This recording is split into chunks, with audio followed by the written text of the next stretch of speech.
জলপাইগুড়ির ভূমিকন্যা পুতুল তথা বাংলাদেশের জনপ্রিয় রাজনৈতিক ব্যক্তিত্ব তিনবারের প্রধানমন্ত্রী খালেদা জিয়ার প্রয়াণ সংবাদে অত্যন্ত মর্মাহত হন তাঁর জন্মস্থান শহরের বাসিন্দারা। তিনি 1945 সালের 15ই আগস্ট জন্মগ্রহণ করেছিলেন জলপাইগুড়ি শহরের নয়াবস্তির বাড়িতে, আর তাঁর প্রাথমিক শিক্ষা গ্রহণ হয়েছিল জলপাইগুড়ি সদর প্রাথমিক বালিকা বিদ্যালয়ে। জন্মের সময় ওনার নাম রাখা হয়েছিল শান্তি, পরে মেজ বোন সেলিনা ইসলাম তার নাম রাখেন পুতুল। সেই পুতুলের শেষ নিঃশ্বাস ত্যাগের কথা জলপাইগুড়ি শহরের নয়াবস্তির চক্রবর্তী বাড়িতে আসে। ফলে তারা তো বটেই, সেই সাথে অন্যান্য মানুষজন ব্যথিত হয়ে ওঠেন, কেননা ওনার বাবার চাকরি এবং পুতুলের পড়াশোনা সবই এই শহরকে কেন্দ্র করে। পরবর্তীতে 1971-এর অশান্তির সময় সম্পত্তি বিনিময় করে ওই দেশে চলে যান খালেদা সহ পরিবারের সকলে। চলে গেলে কি হবে, অতীত তো আর মুছে যায় না, সেই স্মৃতি পরতে পরতে থেকে যায়। আর থেকে যায় বলেই আজ তাঁর এমন মর্মান্তিক খবরে ব্যথিত হয়ে উঠেছেন জলপাইগুড়ির মানুষজন। এই শহরের নয়াবস্তিতে যেখানে তাদের বাড়ি ছিল, সেই বাড়ি চক্রবর্তী পরিবারের সাথে হস্তান্তর হয়। এটাই এখন চক্রবর্তী বাড়ি হিসেবে রয়েছে। অন্যদিকে জলপাইগুড়ি শহরের যে স্কুলে তিনি প্রাথমিক শিক্ষা অর্জন করেছিলেন, সেই স্কুলে ওনার স্মরণ সভা করা হবে বলে পরিকল্পনা করা হয়েছে। একথা জানিয়েছেন সুনীতিবালা সদর প্রাথমিক বালিকা বিদ্যালয়ের প্রধান শিক্ষক অরূপ দে। আসলে তখন অবিভক্ত দুই বাংলার দিনাজপুর জেলার অন্তর্গত ছিল জলপাইগুড়ি শহর। ফলে স্বাধীনতার আগে এই শহরেই জন্ম হয় খালেদা জিয়ার। চা কোম্পানির শেয়ার কেনা বেচার সংস্থা দাস অ্যান্ড কোম্পানিতে চাকরি করতেন তার বাবা মোহাম্মদ ইস্কান্দার। 71-এর অশান্ত সময়ে এক হিন্দু ব্রাহ্মণ পরিবারের সঙ্গে জমি বিনিময় করে খালেদারা চলে যান ওই দেশে। পরে আর কখনোই বাংলাদেশ থেকে তারা ফিরে আসেননি জলপাইগুড়ির ভিটে। তবে মানুষ ও তার পরিচয় আর সম্পর্ক আগে, রাজনীতি তার পরের ব্যাপার। হ্যাঁ, খালেদা বড় হয়েছেন, পরবর্তীতে তার বিয়ে হয়েছে।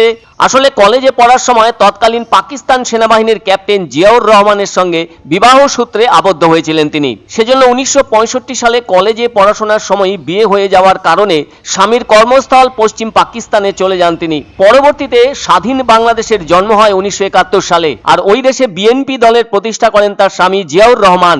1981 সালের মাঝামাঝি সময় পর্যন্ত একরকম সাধারণ গৃহবধূ হিসেবেই ছিলেন খালেদা জিয়া। স্বামীর মৃত্যুর পর বিএনপি দলের নেতা কর্মীদের দাবির টানে একরকম গৃহবধূর চৌহদ্দি ডিঙিয়ে রাজপথে নামেন তিনি। ফলে 1982 সালের 3রা জানুয়ারি দলের প্রাথমিক সদস্যপদ গ্রহণ করেন তিনি। 1983 মার্চে সিনিয়র ভাইস চেয়ারম্যান হন খালেদা জিয়া। 1984 10ই মে তিনি প্রতিদ্বন্দ্বিতায় বিএনপির চেয়ারপারসন নির্বাচিত হন। অনেক ঝড় সরিয়ে 1991 সালের 27শে ফেব্রুয়ারি বাংলাদেশের বুকে প্রথম নারী প্রধানমন্ত্রী নির্বাচিত হন খালেদা জিয়া। তিনি 3বার প্রধানমন্ত্রী হয়েছিলেন আর 2বার বিরোধী দলের নেত্রী হয়েছিলেন। জেলও খেটেছেন অনেক বছর আওয়ামী লীগের শাসনকালে। বর্তমানে তার ছেলে তারেক রহমান 17 বছর পর বাংলাদেশে পা রেখেছেন ওই দেশের গণতন্ত্র পুনরুদ্ধারের জন্য। যত যাই হোক না কেন, জলপাইগুড়ি শহরের সঙ্গে তার তো নারীর যোগ রয়েছে, তাই তাদের সেই সম্পত্তি বেশ কয়েকবার হাত বদল হয়ে এখন গোপ ও চক্রবর্তী পরিবারের হাতে। ফলে খালেদার মৃত্যুতে তারাও শোকাহত। অন্যদিকে ডিএসএ সচিব ভোলা মণ্ডল বলেন, তার মায়ের কোলে পিঠে বড় হয়েছিলেন খালেদা জিয়া, ফলে মৃত্যুর খবরে তিনিও শোক প্রকাশ করলেন। আমাদের পাড়ায় এই গলিতে আমাদের বিশিষ্ট ব্যক্তি সমাজসেবী আছে ভোলা মণ্ডল, ওনার বাড়ির পাশে আমার বাড়ি। এই জায়গাটার মধ্যে উনি থাকতেন এককালে এবং জলপাইগুড়িতেই পড়াশোনা করছেন।